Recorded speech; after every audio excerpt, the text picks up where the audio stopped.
దేవుని వాక్యం మనల్ని కడక్కపోతే మనం భక్తిని సాధకం చేసుకోలేం, భక్తిని సాగు చేయలేం.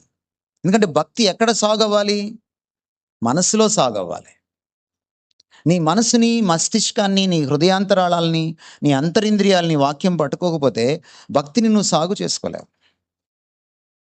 నువ్వు ఈ ఫోన్ చూసుకుంటా కూర్చుంటే, లోకంలో తలకాయ పెట్టి కూర్చుంటే అదేమవుతుందంటే అది సాగు చేస్తుంది నిన్ను, నీ మనసుని, నీ అంతరింద్రియాలు. మనసు ఒక స్పాంజి లాంటిదండి. నువ్వు స్పాంజి ముక్కను తీసుకెళ్ళి మురుగు కాలువలో వేయండి. ఓ 10 నిమిషాల తర్వాత దాన్ని తీసి పిండండి ఒక గ్లాసులో. యాపిల్ జ్యూస్ రాదు, మురికి నీళ్ళే వస్తాయి.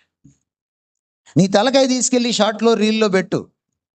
నీ తలకాయ తీసుకెళ్ళి ఓటీటీలో పెట్టు, ఇంకో దాంట్లో పెట్టు, బయటికి ది. ఇంక ఇదే చెయ్యి. వాక్యం చదవకు, వాక్యం వినకు, విన్నా మర్చిపో, చదివినా మర్చిపో, ధ్యానం చేయకు. పిండితే ఏమొస్తుంది? ఎందుకు భార్య మీద కోపం వచ్చినప్పుడు బూతులు వస్తాయి? పిల్లల మీద కోపం వచ్చినప్పుడు బూతులు వస్తాయి. ఇంకా బూతులు మాట్లాడే క్రైస్తవులు లేరా ఇక్కడ? చేయెత్తమంటే బాగుండదు కానీ లేరంటారా? ఉన్నారా? ఇంకా బూతులు మాట్లాడే క్రైస్తవులు ఉన్నారా? బూతులు మాట్లాడే పాస్టర్లు కూడా ఉన్నారు. Let me tell you this. ఎందుకో తెలుసా? మీ మనసుని, దాని అట్టడుగు పొరలను ఇంకా వాక్యం కడగలేదు. మనసు 2 భాగాలు ఉంటుంది, పై భాగము, కింది భాగము. పై భాగం 15%. మనం చర్చిలో ఉన్నప్పుడు ఇంత ఒద్దిగ్గా కూర్చోడానికి కారణం ఆ పై భాగమే. మనం చీకట్లోకి వెళ్ళిన తర్వాత రకరకాలైన కోరికలు వస్తుంటాయి, అవి కింద భాగం నుంచి వస్తాయి.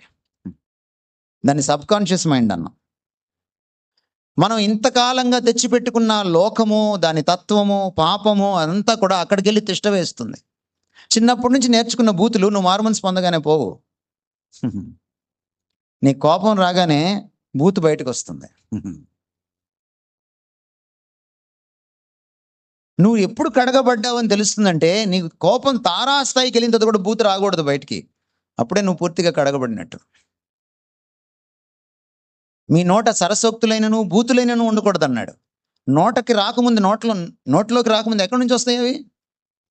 మనసులో తిష్ట వేసి ఉంటాయి కింద. అవి నిద్రాణంగా ఉంటాయి, పడుకొని ఉంటాయి అవి. వాటికి సంబంధించిన సీజన్ ఒకటి ఉంటుంది.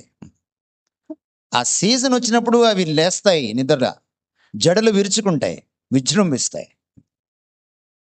అలాగే కామాతురత, అలాగే అపవిత్రమైన ఆలోచనలు, అలాగే మోసం, అలాగే ఈర్ష్య, అలాగే కక్షలు, కార్పణ్యాలు, ఇవన్నీ కూడా ఎవడు